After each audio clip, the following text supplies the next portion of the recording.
Now we are going to have a quick review of the individual anti-tuberculosis drugs. Uh, Before going for this quick review, let's remember some important points, common points.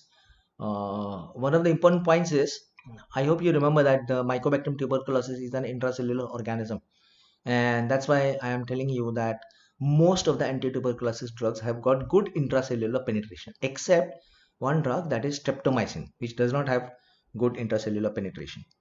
Second important thing, most of the anti-tuberculosis drugs have got good central nervous system penetration, again except streptomycin. Streptomycin comparatively has got less penetration in the central nervous system.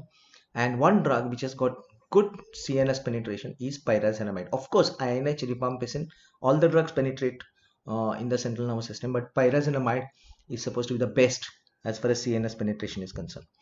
And the third important common thing to remember is most of the anti-tuberculosis drugs are useful against atypical mycobacteria. And as far as this issue is concerned, INH, isoniazid, has comparatively less effect on the atypical mycobacteria.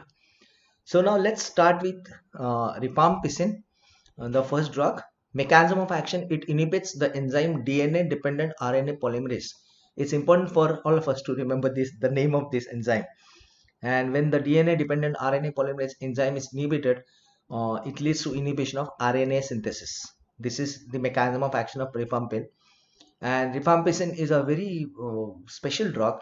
It's also useful in leprosy. It's got many other uses apart from tuberculosis. It's also useful in leprosy, and in leprosy it is used only once in a month, because the multiplication cycle of the leprobacilli is about 28 days. So you can just give rifampicin once in a month to a patient with leprosy, and this will suffice. Next, it can prevent the carrier stage of meningitis, H. influenza meningitis. It can also be used for gram-positive septicemia, especially staphylococcal septicemia if it's not responding. And it is also useful in brucellosis, where it is combined with doxycycline, and also it's useful for Legionnaire disease. And of course, it is useful for atypical mycobacterial tuberculosis. So these are some special points about rifampicin. INH, isoniazid, is one of the most potent and most useful drugs used in tuberculosis, and it gets activated by the catalase peroxidase system, which is present in the microorganisms. And the drug itself is inactive. It gets activated by the catalase peroxidase system, and then the active metabolite inhibits the cell wall synthesis by inhibiting the mycolic acid synthesis. So for rifampicin, it was DNA dependent RNA polymerase. For isoniazid, it's mycolic acid synthesis or cell wall synthesis. The next drug, cidal drug, first line cidal drug, pyrazinamide, as we just said, it's got very good penetration in the central nervous system. This is also a prodrug, and it gets activated by the enzyme from the bacteria, from the mycobacterium, is pyrazinamidase. Pyrazinamide is the name of the drug. So the name of the enzyme is pyrazinamidase. And this pyrazinamidase converts pyrazinamide into pyrazinoic acid. And this pyrazinoic acid disrupts the membrane potentials probably in the cells, and it affects the energy production. The exact mechanism is not known, but most probably pyrazinoic acid interferes with the membrane potential and the energy production. The next drug is streptomycin, and streptomycin is an aminoglycoside. And as you all know, whatever drugs we discussed until now, this is the only drug which is given by intramuscular injection. I'm speaking about the first line drugs and first line static and cidal drugs, whatever we discussed is used by intramuscular injection. That's one of the drawbacks, that we have to give this drug by intramuscular route, and it inhibits the protein synthesis by binding to the 30S ribosomal subunit. Streptomycin can be used in some situations, like of course it's combined with some certain other agents for cholera, for treatment of plague, for treatment of tularemia, and for the treatment of brucellosis. Streptomycin has certain disadvantages. We already saw it's an injectable drug.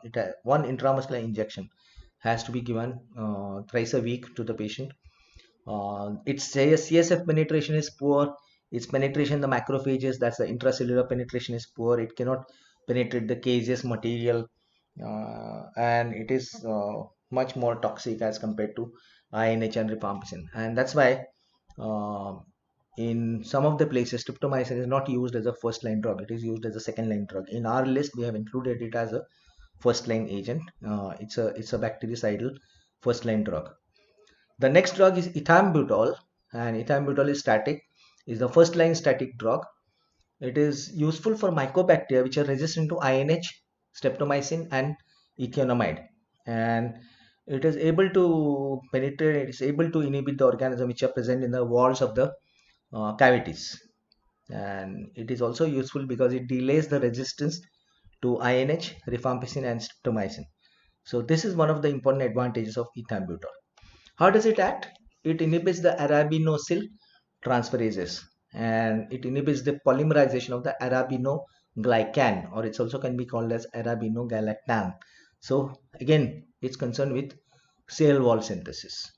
So INH and ethambutol, these are the two drugs which are concerned with cell wall synthesis. There was one drug which I mentioned in the second line static drugs, that's called thiacetazone. This is a low cost agent, and it can be used as a reserve static drug.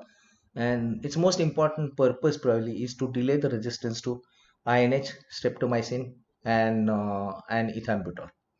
So this was a quick review of individual anti-tuberculosis agents.